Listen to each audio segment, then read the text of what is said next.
How about that cigar? How about that cigar? He went full Kermit the Frog. Ladies and gentlemen, you are watching episode 111 of How About That Cigar Live. Thank you so much for joining us live on Facebook, live on YouTube. Take just a minute, if you would. Please share us out with your favorite Facebook cigar groups. Let everybody know that we are live. And to jump on there, as always, in the comments, join the conversation. Let us know what you're smoking. Let us know what you're drinking. And let's have some fun tonight. As always, live from the Drew Estate Cigar Studios. And let's talk about the re-release of the wonderful limited edition Lanceros for 2021, exclusively for Drew Diplomat Program participants. The limited edition Herrera Esteli Lanceros will debut during Drew Estate's Freestyle Live Special Edition. The 7x38 Lancero requires expert hands to perfectly arrange the individual tobacco components, assuring the cigar's complexity and the ideal draw. Expert hands. The Herrera Esteli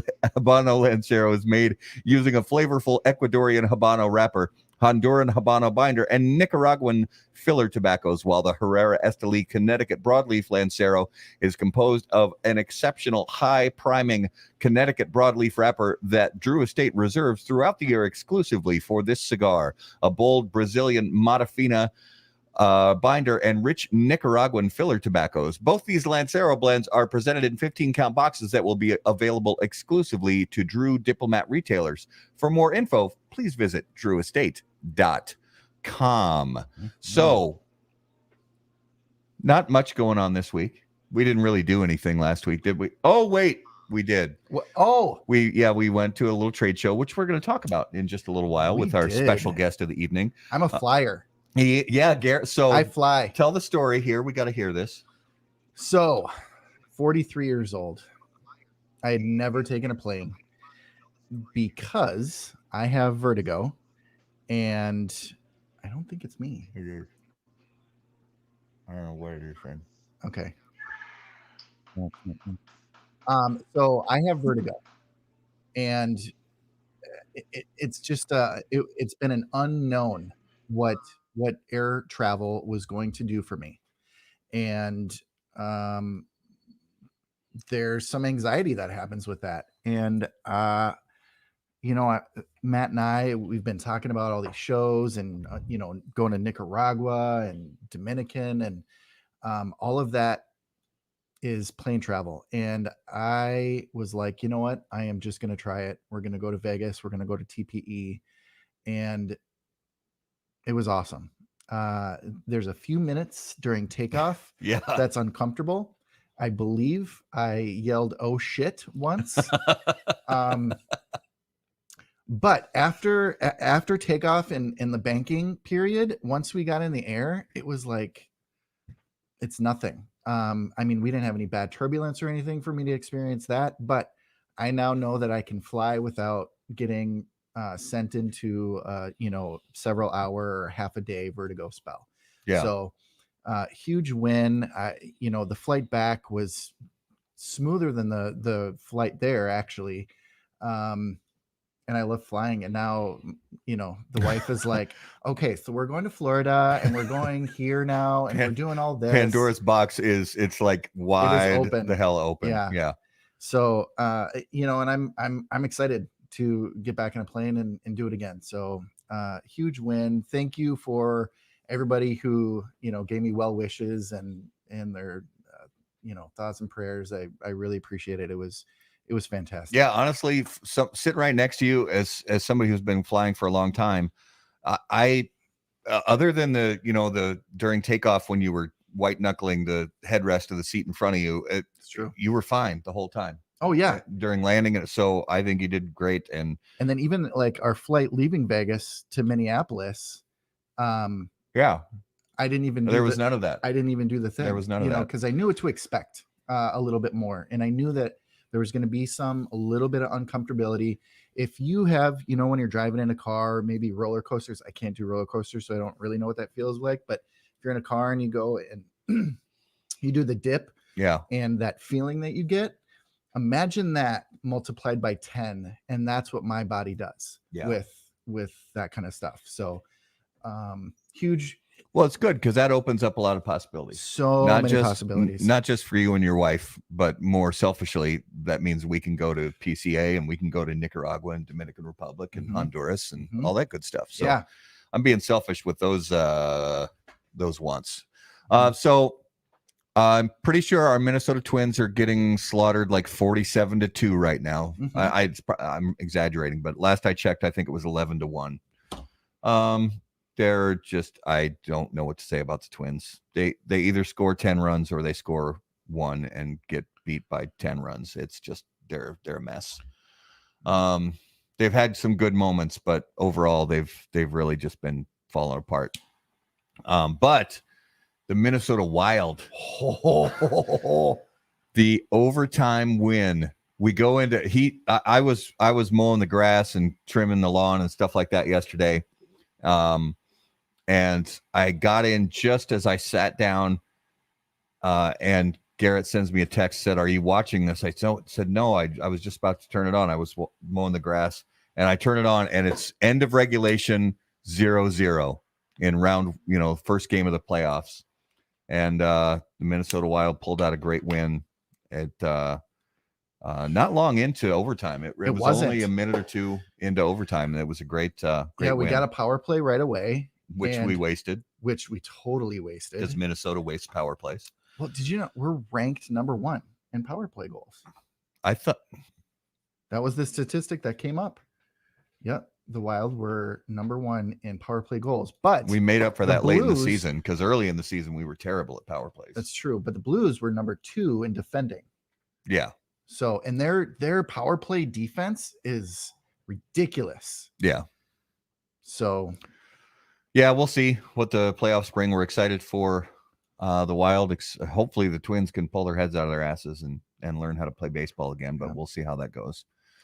So let's let's bring on our special guest of the evening.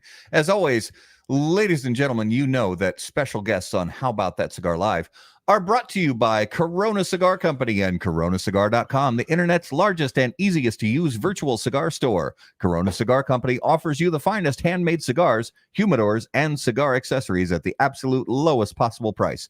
You'll also find unique and limited cigars containing Florida sun-grown tobacco. As a proud American, president and founder of Corona Cigar Company, Jeff Borshowitz, believed it was possible to bring cigar tobacco farming back to Florida. At Corona Cigar Company and coronacigar.com, you will find the best selection anywhere in the world of cigars containing this special Florida sun-grown tobacco. If you live in Florida or are just visiting, be sure to visit any of the great Corona Cigar locations in downtown Orlando, Sand Lake, Lake Mary, and also the Davidoff of Geneva Lounge in Tampa. For more info on all of that, please visit coronacigar.com and floridasungrown.com.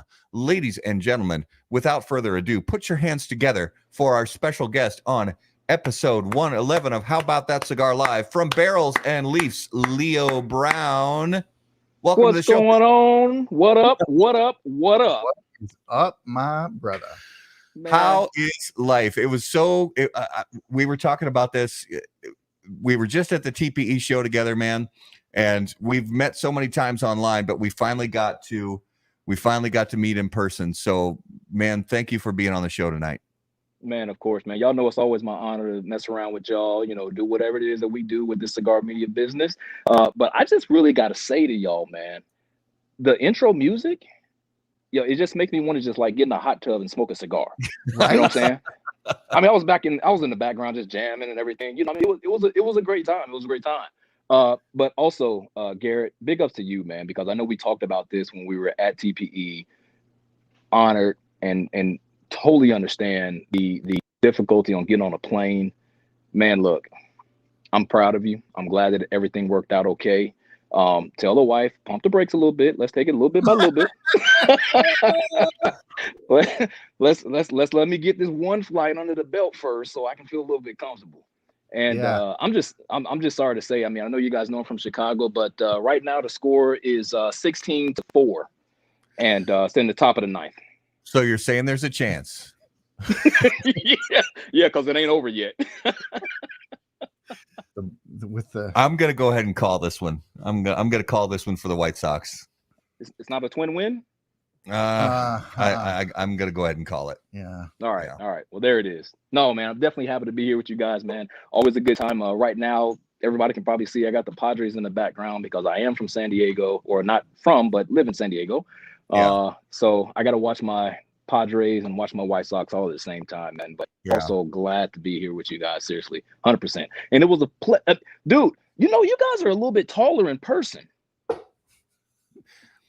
I thought Garrett, because he sits so low in the chair, I thought he was like my height or something. Yeah, this dude comes, he's like 6'2", 6'3". Garrett's always got the lean. I'm always sitting up really forward because I got to be able to access the keyboard and all that, and the mouse to click on stuff, but he's just like, you know, right in the cut. My chair is so loud that if I lean back, then it sounds like, you know, a horror movie door creaking. Mm-hmm. When my wife gets in a car that I've been driving in, it looks really funny. Because she's like, "How do you drive like this?" With my eyes closed. That's right. Yeah. So I want to first of all, let's go around the horn and talk about what everybody is smoking and drinking. So Leo, what do you have fired up? Man, look, this is one straight from the factory where Carolina Blue is out of, which is Tabacalera El Puente. This is the box press Toro, something brand new for everybody who might have come by the booth. This is a very, very easy smoking cigar. It's rather smooth and it has some earthy notes, a little bit of chocolate. Of course, if you know about Barrels and Leaves, I always got some kind of pairing going. So today's just a little bit of non-alcoholic with a Coca-Cola. Adds a little bit of contrast to it. So you get to pull a little bit more out of cigar with this Coca-Cola. So yeah, nice. Very happy to be smoking this one. Nice. Mm-hmm. Garrett, what do you got? Well, I'm going to let Leo do the honors on this one. Yeah, that's we got the white label here. So that is the Tabacalera Puente Robusto. That is more of the milder side of the brand. So hopefully, I don't know, tell me if I'm wrong, it's a little bit of spice. You should get a little bit of a kind of like a coffee kind of flavor, maybe some dark roast, maybe a little bit of nutty kind of flavor in there as well. Yeah, I'm definitely getting the coffee, and that's about it at this point. And you're putting it with that. Yeah. For those who are on the unleaded, this is a fantastic non-alcoholic beer. Groovy, highly recommend in this dark stout. The coffee in that one kind of helps too. I have the Henry Clay Warhawk Rebellion, which is the follow-up to the Henry Clay Warhawk, which was a nice mild Connecticut shade. This one's got a little bit more depth to it. It's a nice cigar. And I'm making up for everybody's lack of alcohol. So I have the Big Wave Golden Ale from Kona Brewing Company. I'm a big fan of Kona. It's I love to buy their variety packs because you get a couple of their IPAs and you get their ale and their lager in there. So, and I have some of the Russell's Reserve 10-year bourbon. Ooh, there you go. Which is it's actually a little bit of a contrast from it's from the same distillery that makes Wild Turkey, and it's actually kind of outside of my regular wheelhouse. I typically tend to go towards the bourbons that have more like I don't know, those kind of caramel butterscotch kind of notes to them. This one is more it's got more kind of earthy, peaty, not peaty like scotch, but A little smoke to it.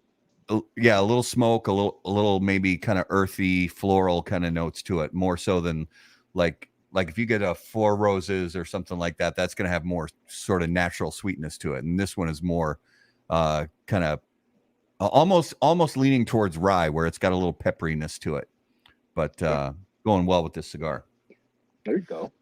So, man, like we were talking about, the TPE trade show, it was a big experience for us, being How About That Cigar, the first time we ever get to cover a trade show. We said it over and over again. Everybody we talked to, man, how great was it to be back in a room full of cigar smokers again? Yeah. And, I think that was kind of the going thing at the time. I mean, pretty much everybody that kind of walked by the booth, which the booth I'm talking about is Carolina Blue, Barrels and Leafs and Carolina Blue. We do have a partnership there. But everyone who was walking by was saying the same thing, is that, it's great to see people again. It's great to be able to shake hands and dap people up and, be able to enjoy conversations again, besides just doing it like this, like we're doing online or Zooms or, what have us, and not have to worry about DMing somebody. You can actually talk to somebody once again. And I think that made a lot of people feel good. I know that the media group for TPE came by the booth. Ben and myself, we talked a lot about that prior to the interview. So yeah, it's a major thing, man. And it's one thing I would definitely say is that if you guys get a chance next year in January, make sure you show up to TPE next year, because it's going to be worth it. It's going to be worth it 100%. Yeah, I was honestly really impressed. I was too. I don't know about you. Well, and this was my first ever trade show, and so that kind of I feel like from everything another first for you, huh, Garrett? That's awesome, bro. Yeah, all kinds of firsts. Good. Yeah. And I feel like the bar was set really high. Yeah.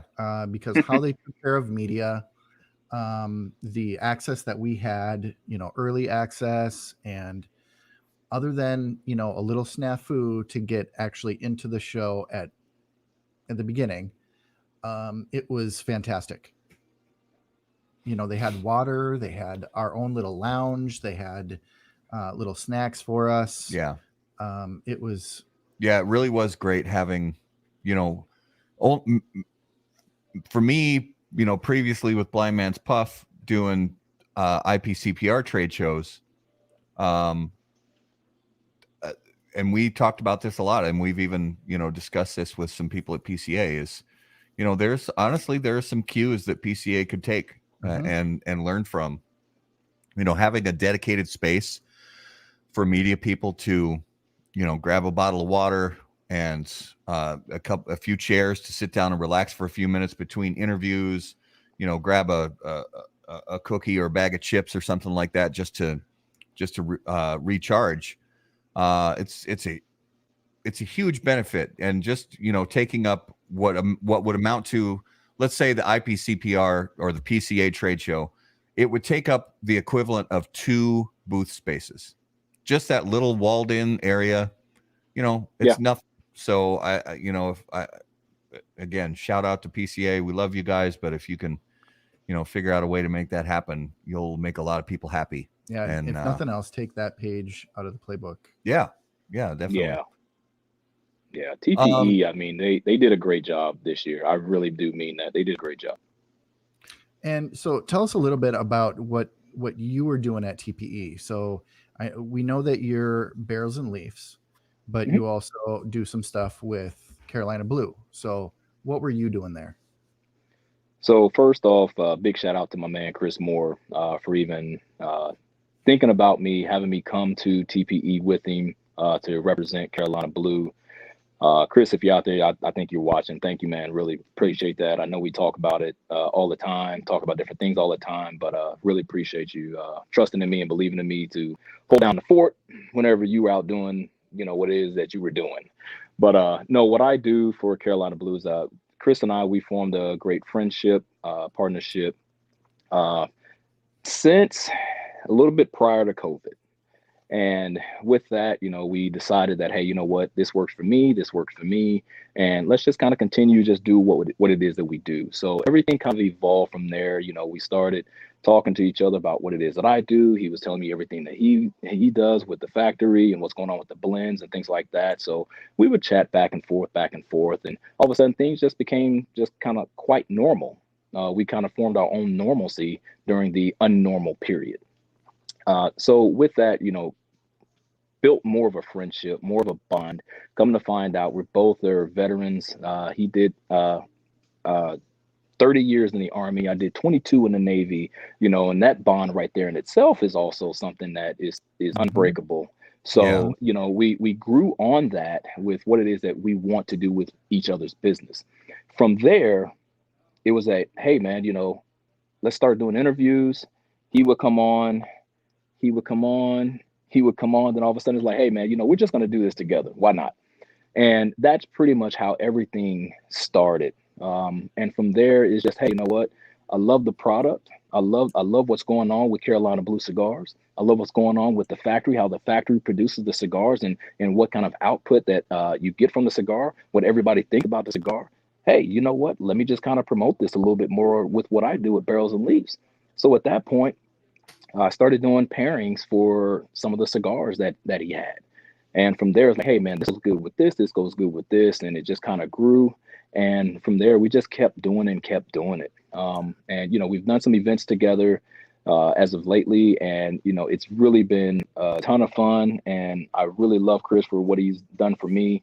And, hey, man, it was just my turn to give back. So that's how it all happened, man. So I was there. And basically, to sum all that up, I represented Carolina Blue. Yeah. Cool. Well, and it was really cool to see Chris also for the first time, another one of the many people that we got to actually meet for the first time in person. And, he really is, because you never know when you meet somebody on camera versus when you meet them in person, and you guys both were, you're just genuine people. The people you are when we talk to you on shows like this, and then there he is making comments. So Chris, grateful for you, brother, and he's just one of those guys that you meet him in person, and he really does have this cool kind of energy that you kind of what's the word I'm looking for? You infectious. Kind of, it's like this infectious kind of energy, and he's excited about what he's doing. That's one of the cool things, And Leo, you are too. Is not just your own brands, although that's a key player in all of it. Is you really want to drive those brands and get growth, but you guys are excited about and you care about the cigar culture as a whole. Mm-hmm. Yeah, and to take your word, something that me and Chris talk about all the time is the cigar culture. We have our, and like I said, this isn't something that was rehearsed or anything like that. Chris and I, we talk about a lot of things, and we talk about the difference between culture and community. Culture starts from where this comes from. That's where the cigar culture actually starts, in our personal opinion. This may be different for everybody else, but in our opinion, this is where it starts. It starts with the people down in the fields. It starts with the people that are putting their hands on this product that we enjoy day in, day out. That's the culture, because we don't live that life every day. That's right. We live the consumer life every day. We live the life of the community. That's the way that we put it, So to us, there's a difference between community and culture. And this is where the culture starts. The community is where we are, and we want to help both of those grow. We love the industry. That's the biggest part about it all. What I do is I believe that I provide a little bit more education to the cigar culture. And with that is a dedication to the industry. The industry is what brings us all along. It brings us together, So without the industry, we don't have a community. Without the community, we can't even do anything for the culture. The culture is what produces all of this. And this is where it starts. Yeah, that is so absolutely true. So when you were out there, were you a part of writing up any deals? What was your kind of mechanics that you were doing there at the booth? To put it best, Chris actually said this before he took off for an interview. He said, "This is my right hand man." So essentially, I did pretty much everything. I was not trying to be him. I was the next man in line. So when it came to writing up deals, I took all the information, wrote the deals, made sure everything happened. At the end of the night, we emailed everybody all the price sheets and all that good stuff so that they could place their orders. And if there was interviews that I could handle without him, if there was something particular about the interviews that were going to happen, I wasn't going to do it. It was going to be him. I was going to tell him just come back. But there's certain things that I know that he trusts me with. Is that if it's something simple, I'll take care of the interviews there. So I did a little bit of everything. I talked about the product. I know the product line. I did some of the interviews. I did deals. That's just part of the partnership that we've created. Yeah. Very cool. So one of the things that I love about the trade shows is because although we approached the trade show really from a journalistic point of view to get information and interviews and stuff like that, there's also an aspect of it where we still to a certain extent wear the hat of a consumer, because we are still cigar consumers. Mm-hmm. And I know for myself, although I won't say it's worn off, but I'm able to sort of control it a little more now. And what I mean is the first time that I went to a trade show and I got to meet some people in the cigar industry that I had really been following closely for a long time, and I was fans of their work and fans of their cigars.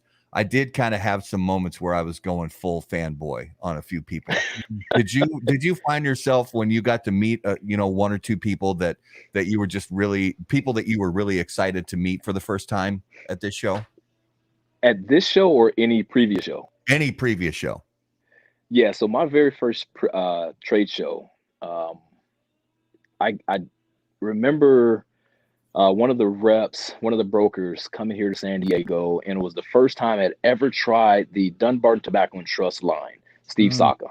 Mm-hmm. And when the rep had told me at the time, he said, Steve doesn't like coming to California. And I said, dude, if he ever comes to California, this is the guy that I want to meet, because I understood his background before I even knew that he came out with Dunbarton. So came a time to where, and this was actually prior to a trade show. So he was here in San Diego, and the rep calls me and says, Leo, Steve's in town. I said, okay. I stepped away to take the phone call. So I came back and I gathered all my stuff. And people said, you leave? I said, yep. And I just left. I didn't say anything else. So I get in the car and I go to the lounge out here, which is now Royal. It's Royal. It used to be Churchill. So I go there and I walk in the door, and I'm not one to be starstruck at all. I'm pretty even keel when it comes to meeting people. I don't care who you are. So I walk in the door and I see this big bald head and this big statue body sitting in this chair. And I'm like, damn, that's him, So the rep goes over to me. He's like, hey man, let's go sit down with him. I already told him you were coming and told him a little bit about what you're doing. I said, all right, cool. So I sit down and I'm sitting there and I'm listening to him. And if you know Steve Saka, his voice it doesn't match his body. It doesn't match his stature. That's it can't. So true. Right, but it can become rather loud, So as I'm sitting there and I'm listening to him, I'm like, damn, this guy is full of knowledge. So I literally sat and talked for about 3 hours. I didn't really get a chance to say anything in between time because everybody else wanted his time. So I said, you know what? I'm not going anywhere. I'm shutting the damn place down tonight because I know the owners. So we're sitting there, and afterwards, and Steve said, Leo, what's going on? How you doing? I know you got some questions. I said, yeah. So we got to talking, and I'm going to tell you something, man. In 3 hours of listening to Steve Saka, I probably learned about 3 years worth of knowledge. Mm-hmm. Yeah. And then transferring that to the trade show right after meeting him, he brought me over to the booth. He said, sit down, smoke a cigar. I listened to him, how he dealt with everything and dealt with everyone. And it was like he was in a machine by himself. He knew everything. He knew where to go, what to do, how to handle it. And that's when it became to me is like, wow, this dude really knows his shit. Yeah. And if you guys know anything about Steve Saka, man's been in the business for about 30 years. And if you don't know, go look him up, go have some fun, because you'll learn a lot. Yeah. He is one of the, we consider him one of the preeminent tobacco minds in the world. Mhm. And he was one of the first to actually do cigar blogs. Yeah, he was way back in the day. Yeah, crazy. And he was doing it before a lot of people were. And he'd be on the short list of Cigar of Rushmore. Yes. Yeah. Ooh, that's a good topic. Mm-hmm. That is. Mhm. And he is one of those people that well, and Garrett, I haven't really asked you this yet, as far as because some of these people you did get to meet for the first time. Mm-hmm. So, what were your impressions, and did you find yourself kind of going a little bit fanboy on a few people? So my Mary Catherine Gallagher moment was was definitely Rafael Nadal. Yeah. That it probably tied with Nestor Plasencia. I mean, two legends Yeah, of the cigar world, and both of them, you're meeting a great person when they completely shed off anything that puts them in a category of greatness, and where they carry themselves in a way that is nothing but humble and knowledgeable, and I am not above you. And I got that from both of them. Yeah. It was just an absolute honor to meet them and to spend some time with them, talk with them, both on and off camera. The kindness and the love in this industry is unparalleled. I will continue to say that. I will continue to advocate for that fact, for a lot of the anti-tobacco people, that they really just need to look at this industry and see how it is completely different from any other industry in the world. Yeah. Yeah. I mean, I think that's 100% agreed. I mean, when you try to loop us into so many different categories when it comes to tobacco, yeah, you got to start separating us. It ain't apples to apples. It's apples to oranges and pears. No, in every conceivable category, it is totally different. Yeah. Yeah. It's a community activity, like you said, Leo. That word, community. It's a community activity. I kept using this this phrase on the show floor. Because so many of us were just saying, I mean, we're shaking hands and we're hugging and we're just saying it's so great to be back together again, because cigars are a contact sport. You got to be in touch with each other. You got to be there in the same, because honestly, Zoom and our show and other people's shows really was, it was great because it was the only game in town during the pandemic. Right. But you cannot replace that togetherness. Yeah. You can't replace it with anything, not long term. And, No. And that's a good point too, because so while you meet a lot of people in life, if you're even slightly extroverted at times, and I've been on panels and I've been on shows with Eric Espinosa and Jack Tarano, a handful of times, but to meet them in person and to get their energy and to, nobody just shook my hand. Everybody was going in for full on hugs, and the energy was high, and it was just fantastic to meet people in person and really see that personality come out, because communication, this way, you only get a little bit when you're with somebody, and there's so many other cues and things that make that meeting special that you don't get here, Yeah. So it was just fantastic.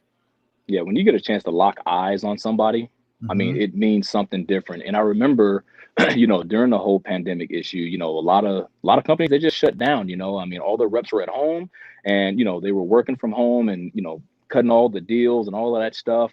And I don't know if you guys know Jimmy Orr from Esteban Carreras. No, we don't. So Jimmy Orr is the national rep for Esteban, and he came into the lounge that I work at right here in San Diego, Liberty Tobacco. And he was talking to me and one of the other guys at work here, and he was telling us that he had went to Nebraska, and he got a chance, to go see some of the accounts and stuff like that. And he said, well, while he was at one of the accounts, he saw a customer come in, and the owner was there working behind the counter, and the owner heard one of the customers say to their daughter, is that, do you know why this cigar is so shiny? And she says, no. He said, it's because they inject tar into the cigar. Oh. Now let's think about this. Who injects tar into a tobacco, and how in the hell is it going to make it shiny? That makes me sick to my stomach. No, it makes no sense. Nobody does that. We know that. Nobody does that. But who in the hell in their right mind is going to tell somebody that tar is injected into a cigar to make it shiny? But these are the things that, that some of the consumers, they don't get a chance to see and hear, and that's what makes the communication, the in-person communication that much greater. That's really what it does. It makes it that much greater. So I was so thankful to have TPE, make sure that everything was good to go and everything was ready. There was no mishaps or nothing like that. I mean, like you were saying, they provide some of the goodie bags, there were masks and sanitizer, that was pretty cool. That was cool. I like that. Want to speak, even more on the community front of this industry. I got to give a shout out to Brooks from Half Wheel too. Absolutely. Because, on day one, he came up to us and was like, what do you guys need? Who do you need to meet? Who do you need to talk to that I could introduce you to? And that is such a, you see that everywhere in this industry. You saw other manufacturers hanging out at other manufacturers' booths. There is so much love there's no competition. It's not competition. It is about growing a beautiful industry together. Right. And it's just amazing. Yeah. It was so cool to have.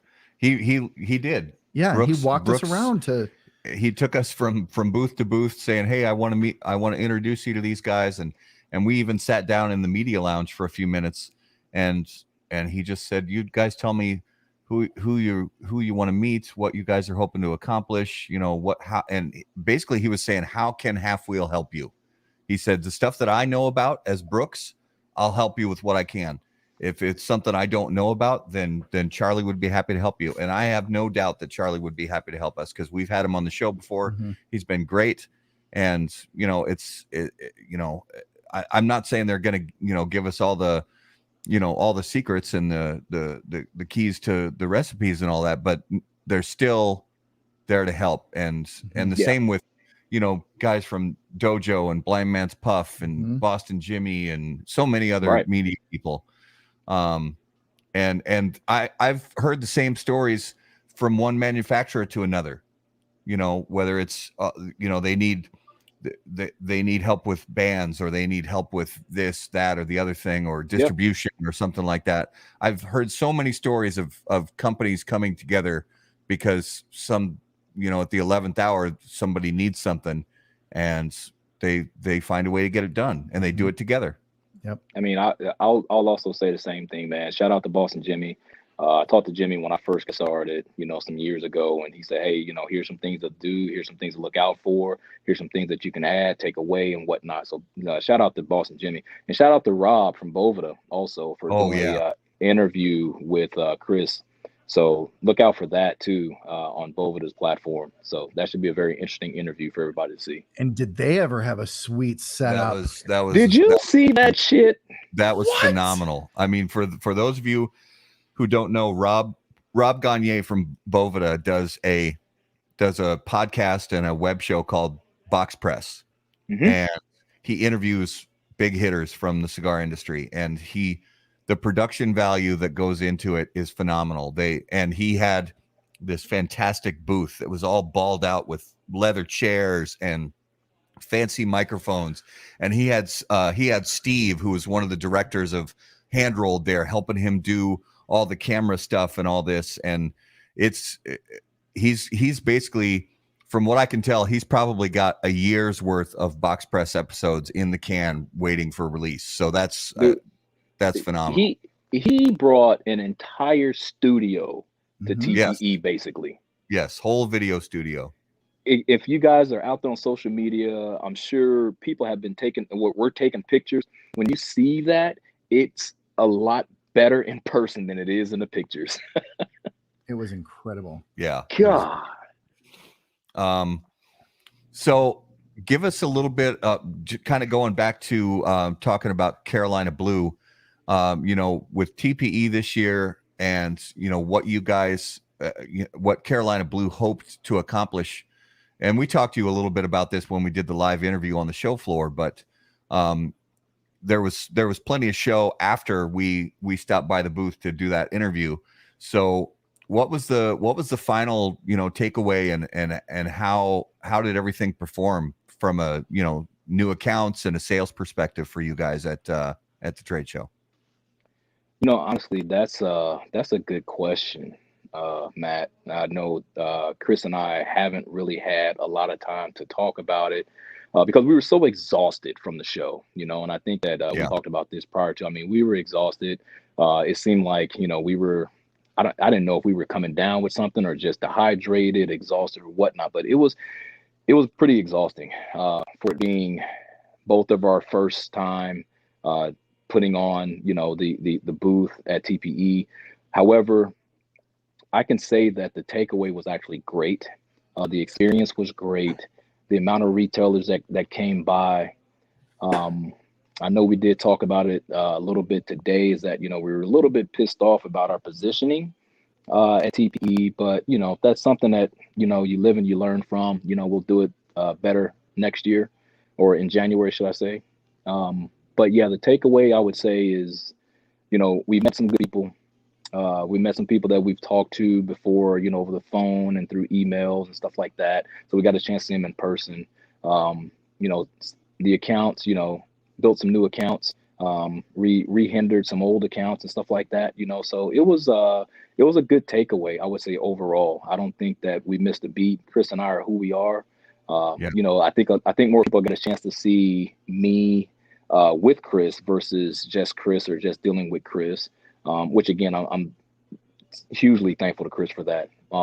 So yeah, it was to me, it was a great takeaway. It was a win. Could it have been better? Hell yeah, it could have been better. But we're gonna make it better throughout the rest of this year, going into next year. So but it was a win. It was a win, man. Overall. Yeah, that's what it's about, honestly. And even for us covering the trade show, we talked about this before, or maybe after we went live, but we ended up putting out 16 live videos throughout the course of the trade show, which, and we talked about the fact that it was basically, even though it was a 3-day trade show, because we got there late and left early, we really only had a day and a half. We had a lot of time, so you guys were hustling. Yeah, we had all day Thursday and half the day on Friday, and we still managed to get 16 videos out there. And we've mentioned this before, even in the closing video. There were a number of people that we just didn't get a chance to see. We stopped by on Friday morning to see Michael Herklotz, and he had already flown out. And real quick, to interrupt, after this show, so wait until the end of the show, go to Instagram, look up Cigar Dojo, and look at the video he did from TPE with Michael Herklotz. You will thank me later. Yeah. It was one of the best freaking things I've ever seen in my life. You will laugh your ass off. It's hilarious. Oh my gosh. So we didn't get to see him, and guys like Matt Booth, and Terrence Riley from Aganorsa Leaf, and Eric Bay from Black Star Line. I mean, we did stop by the Black Star Line booth, but he was on the other side talking to somebody else, and Cuevas. Cuevas and some other. I mean, we did see Lewis and say hi to him, but didn't get a chance for an interview. So, live and learn, like you said, Leo. We learned a lot about timing and stuff like that. So, we'll going into PCA, we have a lot of ideas on how to get more out of our time, and plus the fact knowing that we're gonna fly in a day early and leave a day late, so we'll have we won't be so pressed for time. But honestly, it's just we're so glad to be part of it and out there covering things, and so excited for PCA, just so excited for it. Yep. Yeah, I mean, I ran into Matt as I was making some rounds on the floor, talked to him for a few minutes. Eric and Chris, we got a pretty good relationship with each other. So, we kind of talk all the time. Plus, we were in Philly together a couple of weeks ago. First time all three of us together actually meeting each other. So that was another thing because Chris and I did the Philadelphia Cigar Week or Philly Cigar Week. So we were out there for that. So that was the first time meeting Eric. That was a ton of fun. Eric's a very funny guy, cool dude to sit it and chop it up with. Got some stories as well. He's from Chicago too. So of course we got a chance to share some Chicago stories and all that stuff. So Matt was real cool. But I got to check out the dojo Instagram after this. I see. Yeah. I know you guys expressing sometimes, so I know I got to see this. Yeah, that's good stuff. So I was also curious to find out, because every state, has different tax regulations and restrictions on different tobacco products and things like that. And here in Minnesota, things are in a pretty good place right now from a tax perspective. It's not really all that bad. It's not as good as like Pennsylvania or Florida, but you being from San Diego, what is the feeling in California and Southern California specifically? Oh, I see you shaking your head already.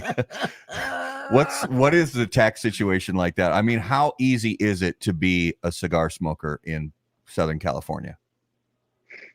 You guys know the tax percentage in New York? I don't, honestly. 75% in New York. You want to know what it is here in Southern California or California period? 68%. Oh. So here's how I can sum this up. Okay. This is the funniest thing ever. So whenever I go see Chris in North Carolina, I'm going out there and I'm buying up like damn near bundles of cigars. I remember the first time I went out there and people were like, "Is he okay?" I was like, "Dude, I live in California. You want to know?" I mean, I think there was one shop that we went to. I think I walked out with like 10 or 12 cigars, and I spent like maybe less than $120. And I was happy to drop it. Dude, you come out here and buy 6 cigars, you're spending $120. Yeah. Damn. So it's crazy to be a smoker here in California, but because we have grown accustomed to how to work around the taxes and standard of living and stuff like that, it's just like you guys. That's the way it pretty much is, except we just got higher taxes. So let's say a Hemingway. A Hemingway here is about $9. 12. Oh, that's just in my shop. Ouch. 12. So like a Dunbarton Tobacco and Trust Sin Compromiso, about $18 here. Which one? The Especial. How much there? 12? No, about 18 here. Yeah, it's 25 here. Oh, right at $23.95. Ouch. Yeah. Yeah. Don't come here to get your cigars. Yeah. That's one of the frustrating parts of being a cigar smoker from certain areas, is that the government makes it difficult to enjoy the hobby that you love. Mm-hmm. Listen, the government needs to they need to start focusing on marijuana. Give you guys a quick story about here in Southern California, not anywhere else. Southern California, specifically here in San Diego, a town called Chula Vista. there's literally going to be not a dispensary, a weed lounge. Oh, There's going to be a weed lounge by the end of this year. So you want to talk about taking a look at something? FDA, take a look at that. See what you're doing. Government of California, take a look at what you're doing. Look at what you're providing. But you want to come after us for something that's natural. right. I don't like it. Natural, I yeah. don't agree with it. Take that and you know where to put it. That's all I can say. Well, and not that, I mean, It's not an intoxicant. It's this is, cigars don't they don't alter your mental state. Well, they relax you, but that's just, they relax you mentally, glass but of they wine don't does. they relax you mentally, but they don't do it with chemical through chemical means. It's all mental. And so I'm curious, so they're going to have a lounge. And if you think about, a bar where somebody can go in and have a lot of drinks and then potentially get in their car and start driving, they're going to, in a lot of cases, you're going to have cops waiting outside of the parking lot of the bar, waiting to pull somebody over for having too many rum and coke. And now are they going to let people get blasted on THC and then get behind the wheel and drive home? So to answer your question, here's what's weird about that. There's two things that's weird. One is that this lounge is not too far away from a children's playground. That's number one. Number two, it's less than a half a mile from a police station. So how is this going to go down? I don't know. Are they going to be, because basically you really can't do that according to the law. From what I understand, that would be entrapment, by letting, by somebody coming out smoking and then you stop them. That's pretty much entrapment from my understanding. So yeah. I don't know how it's going to play out. I don't know if they're going to be setting up down the road, down the freeway, somewhere like that, or what have you. But my overall impression is that this is so wrong on so many levels. I just don't understand it. I honestly don't. And I don't even want to try to understand it. I just want them to leave the tobacco industry the hell alone. With that happening, just leave us alone. Yeah. Let consenting adults do what they're going to do. That's they're starting to let all the regulations go on marijuana and tightening it up on cigars. Right. Help me with the logic. Yeah. For what reason? I don't know. You guys were in Vegas. How much weed did you guys smell? All day. All day. It was. At the airport. As soon as I came out the airport. Oh yeah, exactly. And you guys, I am not anti-marijuana at all. In fact, no. I am pro legalizing it. But we are not, in my opinion, the parallels of consumables between alcohol, tobacco, marijuana, it's like they're not on the same playing field. Yeah. Well, we all know that you're not going to find an average teenager coming in and buying a $12 to $15 cigar. Yeah. But you're going to make weed a lot less on the price, and it's probably more acceptable because now you've legalized it. Mm-hmm. But you want to come after tobacco. Yeah. I can get on this soapbox all day. I don't because and I tell people all the time, go out there and vote. When it's time for us to vote on the tobacco bill, listen, they make it so simple for you. You don't even have to do a damn thing. Just go click on it, scroll up, sign your name, call it a day. You don't have to do a damn thing. Right. Yeah, the CRA makes it easy. The Cigar Rights of America. If you join Cigar Rights of America, actually you don't even have to join Cigar Rights of America. You don't. I think it's a good idea if you do join, but if you don't join, you can go right on their website and click through a place to find your state and local legislators, and they have a pre-filled out letter, and all you have to do is click, put your name in there and send. Right. And you don't even have to pay the fee to join CRA, but you should. You should. If you want to be a part of this community, if you want to be a part somewhat in this industry, you need to get involved. You need to get involved. You should want to get involved. As much as you pay attention to the presidency, pay attention to this, because this is what we enjoy. Yeah, because that's everybody. If somebody truly calls themselves a brother of the leaf or a sister of the leaf, you got to have, in my opinion, you got to have some skin in the game. And for a lot of us, that's your way to put skin in the game. It's more than just, you can't say that, oh, I spent my $12 on the cigar, or I spent my $200 on that box of cigars. That's my skin in the game. I'm sorry, but that doesn't fly. That's not enough. Boom, there it is. There you go. There's the member. I just got mine in the mail yesterday from my renewal this year. So you got to have some skin in the game. It's $25 or $29, people. Yeah, and they send you a couple of cigars. Or you can do the 3-year deal, which I did. Yeah, do the 3-year, or you can do a lifetime. It's expensive, but if you amortize it out, then you're actually saving money. Yep.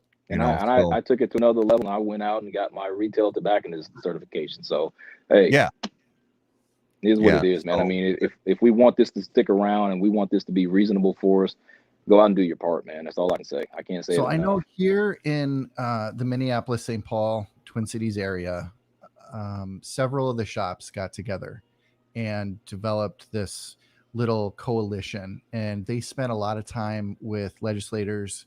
They actually went down to the Capitol together, and they really, and this is a few years ago now, and totally redid the cigar tax here in Minnesota.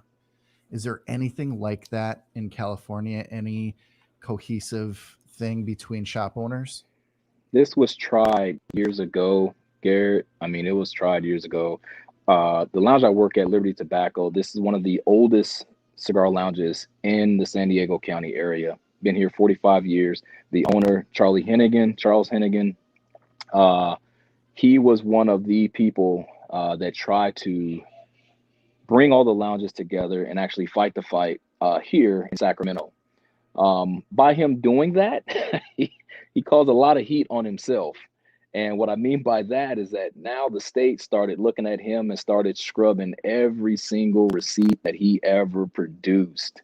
And it became such a headache to him that not that he didn't carry it out. It was such a headache to him. I mean, literally, the BOE came and went through every single receipt, every single one, every book, just watched him for, I think he said 5 years. Yeah. So, is there something like that happened? Yeah, there was something that was mentioned probably about 2 or 3 years ago about forming another California Retailers Association. And I didn't want to say CRA because that's Cigar Rights of America, but California Retail Association. There was talks about that, but the lounge owners could never come together and want to pull everything together. Yeah, there was fallout here too. They did several underage stings at the lounges after that initiative. And luckily it was unsuccessful. Yeah, they didn't find anything. So, they found that all the retail shops were doing what they should be doing, carding people that look too young. And so, yeah, and that's gross. That's the gross part of politics, right? Right. We gotta anticipate some of that. They're not getting a chunk of the pie that they were once getting. Yeah. And they're going to let you know that they're not happy about it. It's frustrating. Yeah, it's a never-ending fight for us. Go to your point. Today, I just had a kid walk in. He looked suspicious in the beginning, but let him walk around for a second. Then he goes out and comes back in. And I'm dealing with a customer who says, hey, I want to look at, I smoke cigarettes, but I want to look at smoking a cigar. I said, well, show me your ID first. He said, I'm of age. I said, show me your ID. Well, I got to go get my dad. Yeah, get the hell out of here. Yeah. It's little things like that, is that, we stand up for what the state puts in front of us. We want to make sure that we protect what it is that we have. But when you keep fighting us and we're doing everything that you ask, what the hell else do you want us to do? I hate to say that there should be a revolt. But there's got to be something that we can do as far as not only consumers but the lounges. I mean, we got to start holding the states personally accountable, I think.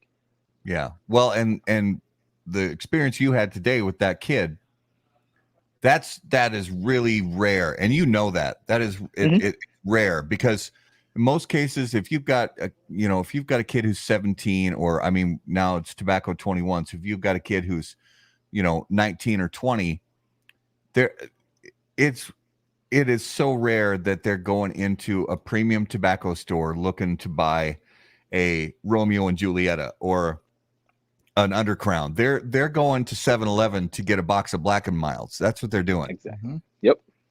And this kid was actually 20. He said, "Yeah, I'm 20." Well, no, he's what did he say? He said, "I'm almost 21." I said, "Well, you can almost come back when you turn 21." Yeah. Exactly. Yeah. And his dad came in and bought the cigars, which was fine, but it's like, dude, I mean, I'm not giving up this license for you. You crazy. Right. Yeah. It's so, it's like we encourage people a lot. Just vote with your, vote with your hobby in mind, vote with this cigar community in mind. And, just try to keep people in office who are going to be pro freedom and, just let consenting adults do what they're going to do.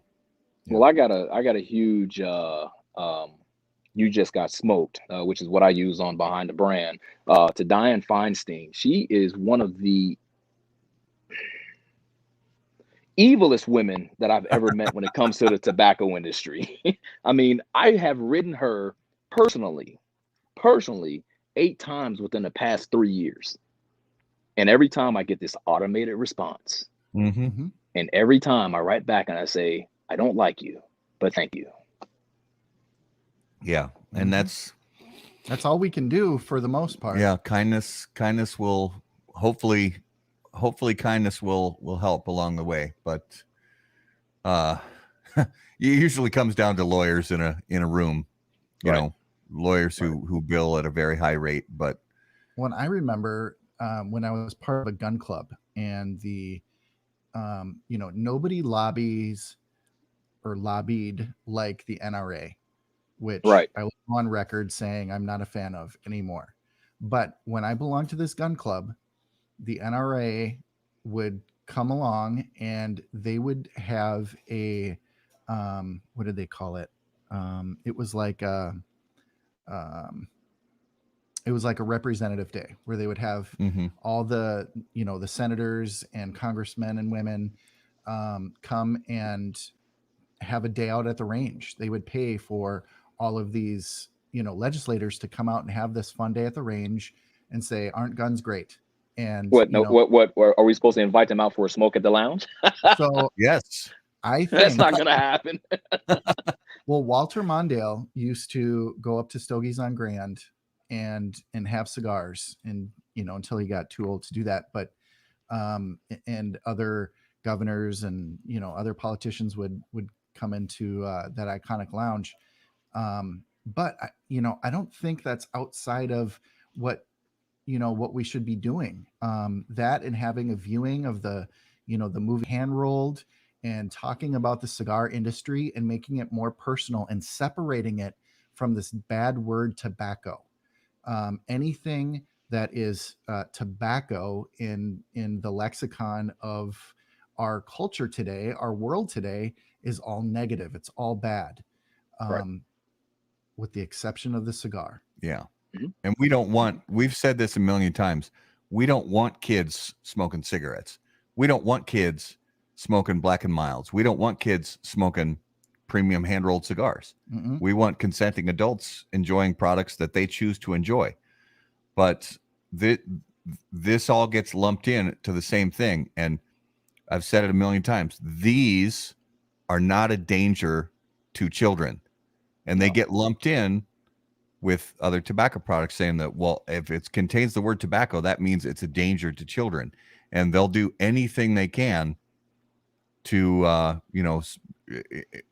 that to put that virtue out there that they're protecting children by by overtaxing premium cigars, or eventually making premium cigars illegal. And as a kid, all the parties I went to, I never once saw somebody get deathly ill from any tobacco product, but I had several friends nearly die from alcohol poisoning or some other drug overdose. And But yet this is regulated.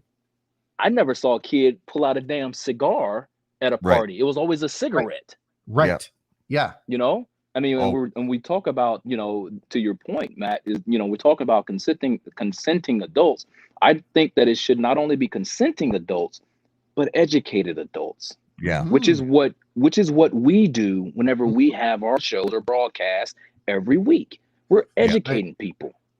So, you know, be educated behind what it is you're doing versus just saying, well, I'm 21, I can do what the hell I want. Yeah.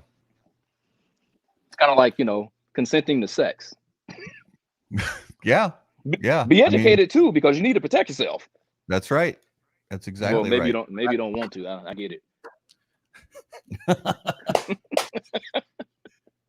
We did just come from Vegas. Sorry.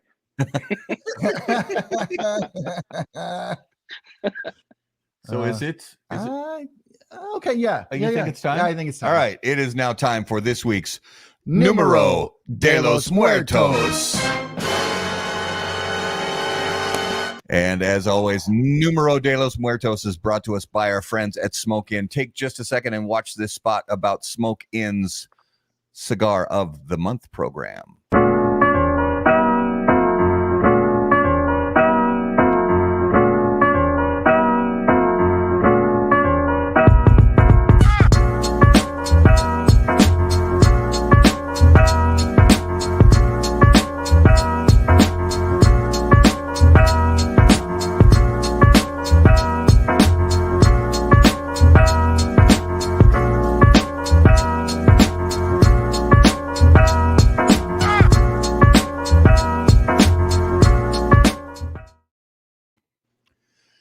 And now it's time for this week's Numero de los Muertos, brought to you by Smoke Inn. Garrett, what do you have for us this week?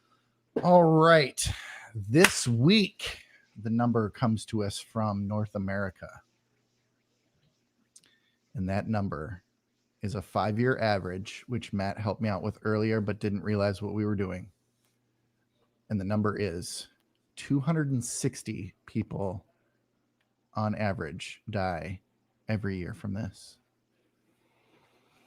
All right. As always, viewers, put guesses in the comments. And Leo and I are going to have a little 20 questions with Garrett here. So 5-year average? Mm-hmm. 5-year average, 260 people die from this. North America. Is it a virus? It is not. It is not flooding. Is it anything medically? It is not medical. Not medical. Okay, all right. So that alleviates that. They 260 people die every 5 years. Chris Moore says ran over by a deer. Chris, go home. Chris, put the bottle down.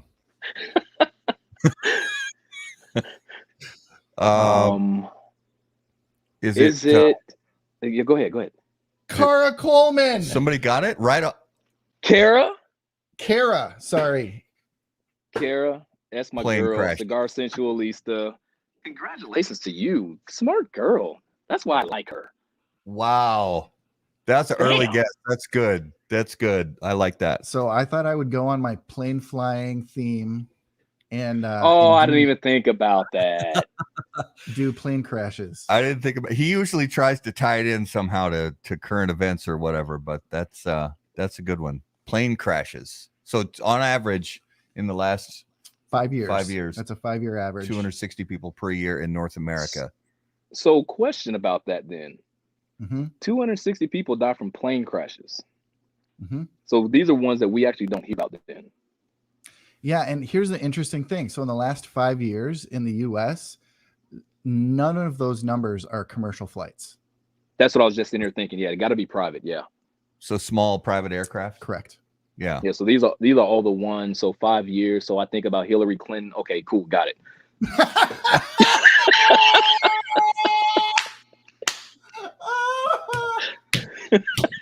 Good night, everybody. I have a feeling our feed's about to get cut.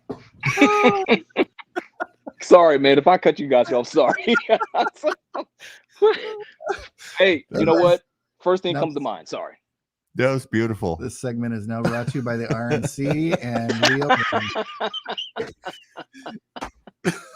So now so I gotta ask this, because we did, when Abe from Smoke Inn was on the show, we did, because he was all anti-helicopter. So this is just airplanes, not helicopters. Correct. Okay. Because Abe is not a fan of helicopter travel. He knows he personally said he knows 5 people who have died on helicopters. Well, just look at Stevie Ray Vaughan, Kobe Bryant. Yeah. I've never been in a helicopter. I don't know if I ever would get into one. You have. Well, you were in the service. Well, you were in the service. Yeah, they're actually pretty. Well, let's put it like this. Navy helicopters are different from commercial helicopters, and what I will say is that it's not a bad ride. That's what I will say. It's not a bad ride. It's different because it's vertical, so it's a little different, but it's nice. Oh, Chris gave us an excuse, and I don't know that I. Oh, is he thinking that might be cause of death? No. for his ran over by a reindeer or ran over by a deer. Lay off the gummies. Lay off the gummies. You got to limit yourself, like two per God. day. CBD. 2 per day? Yeah. CBD. Yeah. I don't think 1 is even needed. Hell, maybe half. Oh man. That was a good one. That was good. That was good early guess. Yeah. Kara. Well done. Yeah. Good job, Kara. Well done. And that was this week's Numero de los Muertos. All right. So Leo, last time when you were on the show with Scott, I think we did the lightning round with you guys, but we have some updated lightning round questions that you haven't heard yet. So let's get into this. All right. So if you could bring back any fashion trend from the past, what would it be? Bell bottoms, baby. Ooh. Wow. All right. Bell bottoms. Yeah. Yo, because you got to remember, well, maybe you don't remember. I don't know. I know we're all about the same age, but the bell bottoms, the bigger the bell, the more money that you spend. Mm-hmm. So are you talking about like the skinny jean type on top and the bell on the bottom? Because some of them bells. No. See, that was for the girls. That was for the girls. No. We still had the straight ones that flared out. Right. No. Don't. Okay. No, can't get in that category. The skinny jeans don't fit.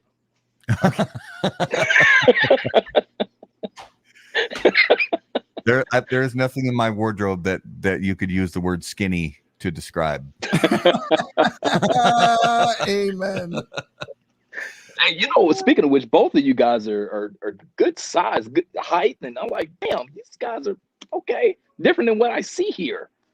Yeah, I'm always sitting up straight, and Garrett's got the lean, so yeah. I try to always sit up straight.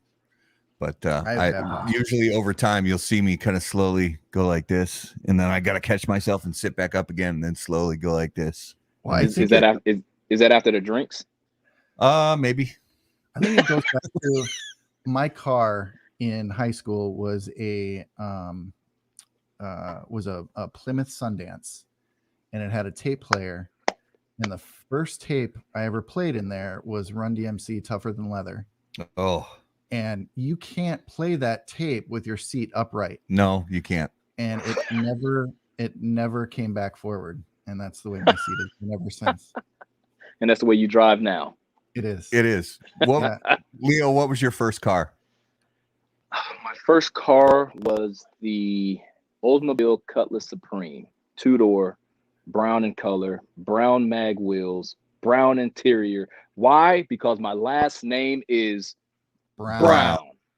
What year was it? 84. 84. Nice. Yeah, man. Mine was I put the LL booming system in the back with it. Oh yeah. Mine was a a 78 Mercury Grand Marquis Brougham with the You flip had up. the gangster lean too. Oh, it was. Oh, it had the yeah. flip up light covers, 8-track player, a trunk you could put like 4 bodies in. Yep. Good Yeah. God. That Man. was and a 460 police interceptor under the hood. Oh, stop it. Oh yeah, it was that was a lot of fun until I Were you wrecked in it. Minneapolis then? No, that was Indiana.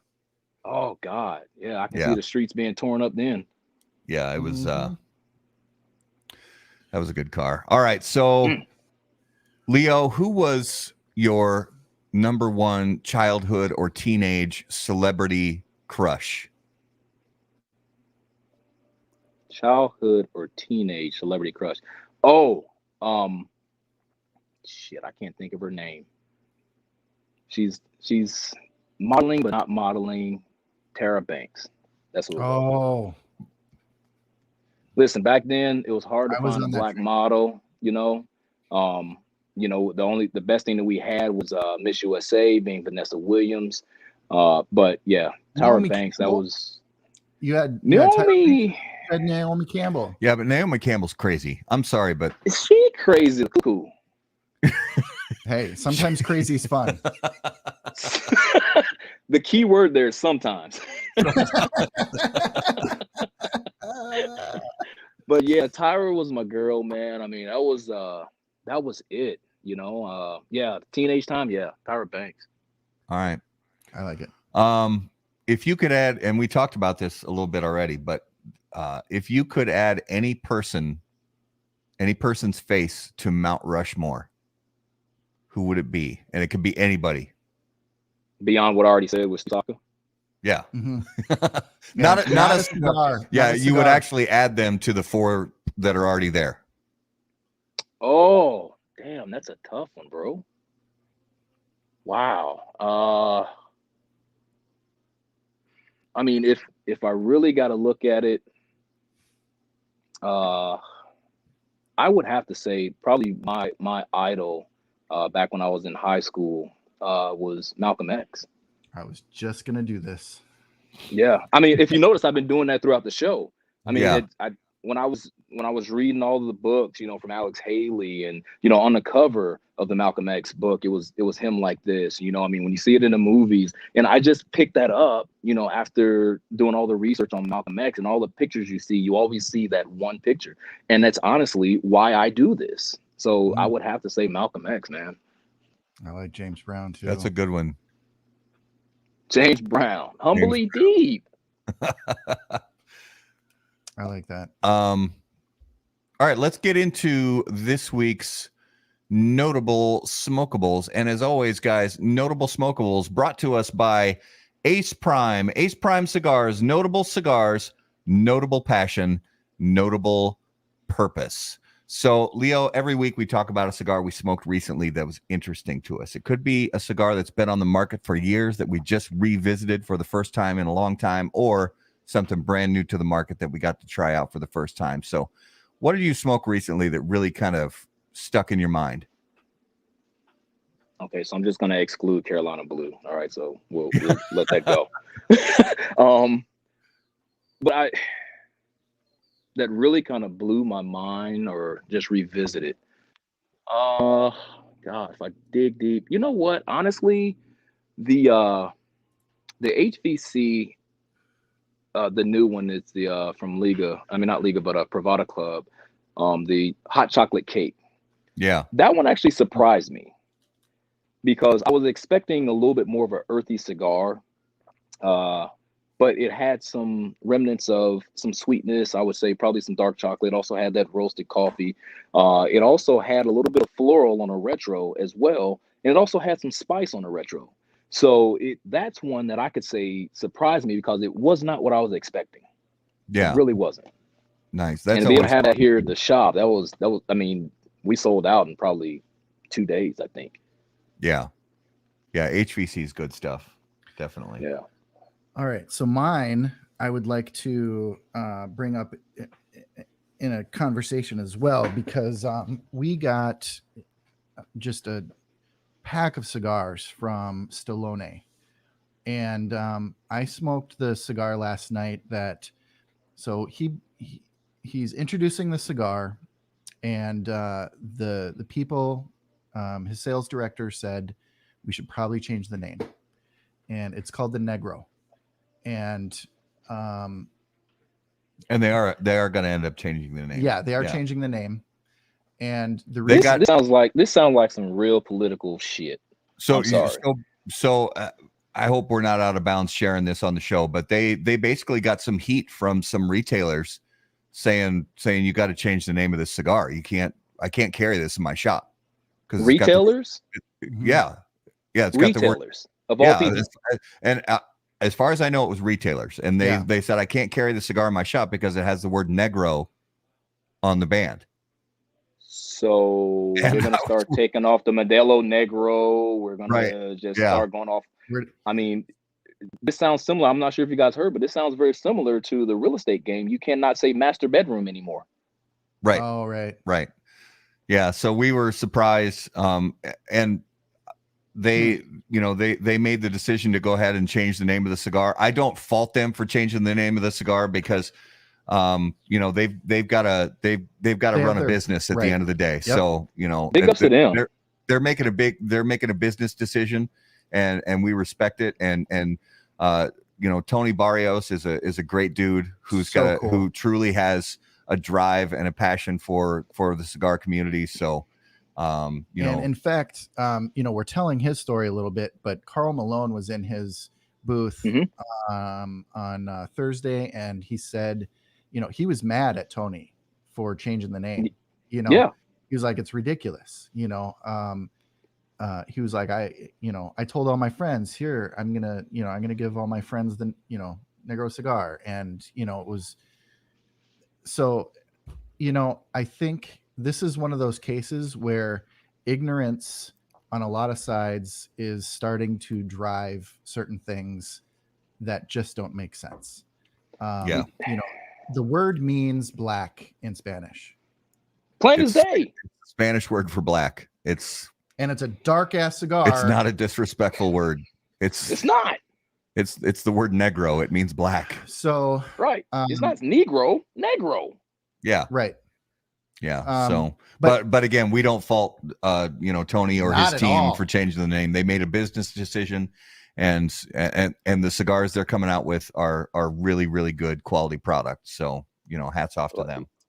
Big up to Tony, because I've thought about some of this too. Is like in the military, one of the top ranks of all branches has the word master in front of it. So in the Navy, it's Master Chief. Are we going to get away from Master Chief? This is starting to become a little bit too sensitive. Yeah. Yeah, and there's some places where I think it doesn't directly correlate to where we think it goes to in the slavery sense, but there is places where I think it needs to be changed, and one of those is in IT, where there's a master and a slave device. That is a clear cut. This is true. Yeah. Yeah. But there's a line. There is a line there where it makes sense. Like master bedroom. Come on. Now it's main bedroom. Yeah. Yeah. I don't know. It's a funny world we live in. I'm gonna shut my mouth right now and stop talking. Yeah, because I could go on for days about this. We've already had this show. I'm about to go off, so I'm gonna quit while I'm ahead. So anyway, I had the Stallone Negro, which I will probably call it for the rest of its run. It was oh my gosh, it was amazing. Cigar Brat. I was more offended by Carl Malone having his shoes off and his feet up on the table. 100%. 100%. Yes. Oh yeah. That cigar, you guys. I don't remember the name that they're rebranding it to. We'll update that on the website. Azabache. Yeah. Which loosely translates to dark goat. Yep. No, I have no idea what it translates to. Right. Yeah. Whatever you say. Fantastic cigar. Just a lot of deep cocoa and spice comes through at about the halfway point, and it was a powerhouse. Very delicious. Nice. Okay. All right. My notable smokable of the week was the CLE 25th anniversary in the Toro size. And if you guys, so for those of you guys watching and listening, look for this cigar. It looks like Christmas. It's red and green and white on the bands, and it's got a little bit of tissue paper wrapped around the lower section of the cigar.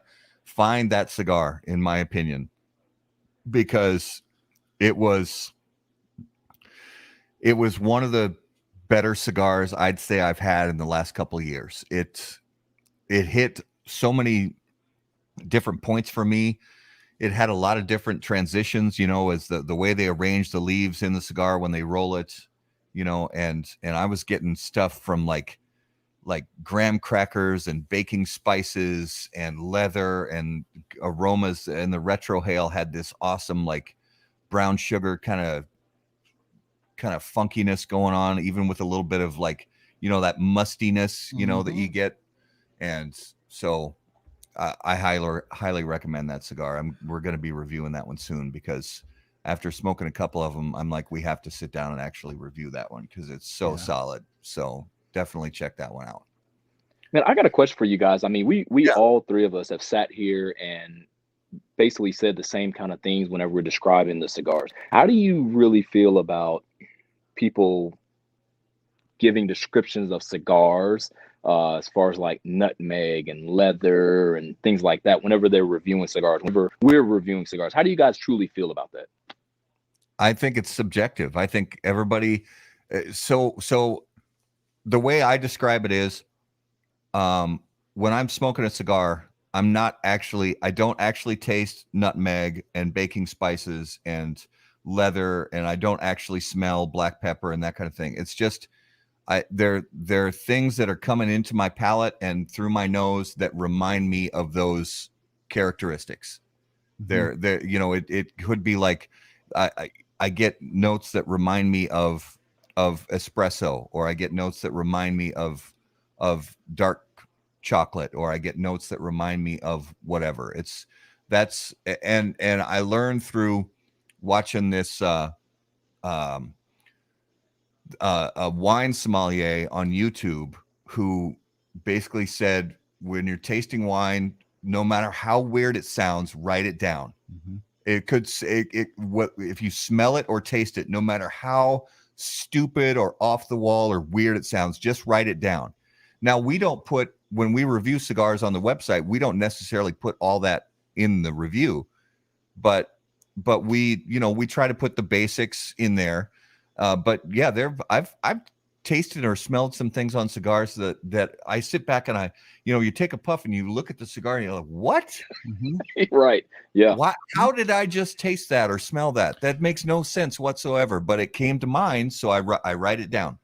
Would you guys ever, have that moment where you're walking around and it could be anywhere, and all of a sudden you're like, this smells like my grandparents' basement? Obviously you're not in your grandparents' basement, but something in the environment gave you this memory, this thing. That's what flavors do for us. If you take any kind of sommelier at all training tips, things, that flavors and scents are more memory than they actually are flavors on your tongue or through your sinus. Yeah. And scientists have been saying for years that the most powerful sense that triggers memory is the nose. Right.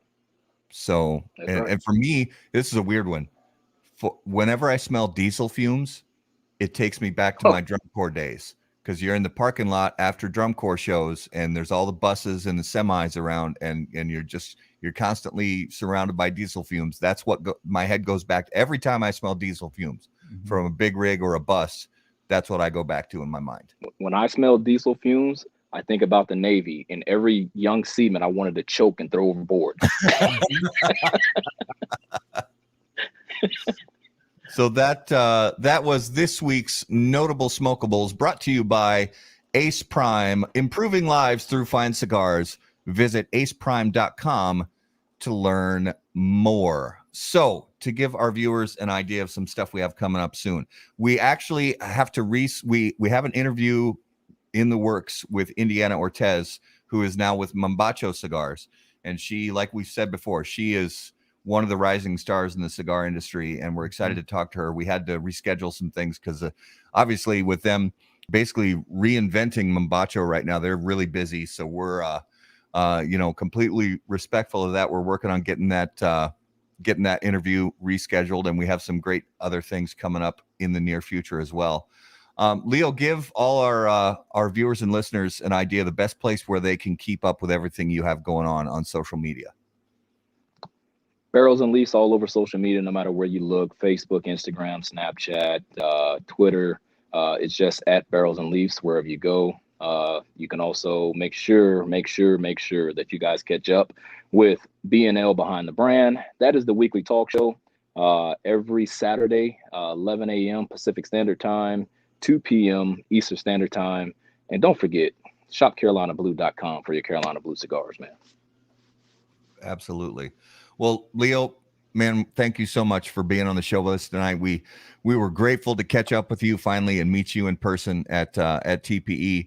Thank you for being on the show. We look forward to seeing you hopefully at PCA and many other events in the days and months and years to come. You got it, man. Anything for you guys, anytime, you let me know. I'm here for you.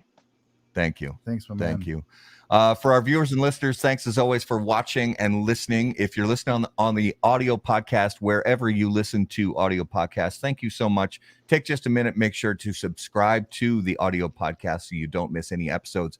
Also, follow us on Facebook and be sure to subscribe to our YouTube channel. And if you guys have questions for Garrett or myself, make sure to email us directly from the website, howaboutthatcigar.com, and follow us on all social media at HBT Cigar.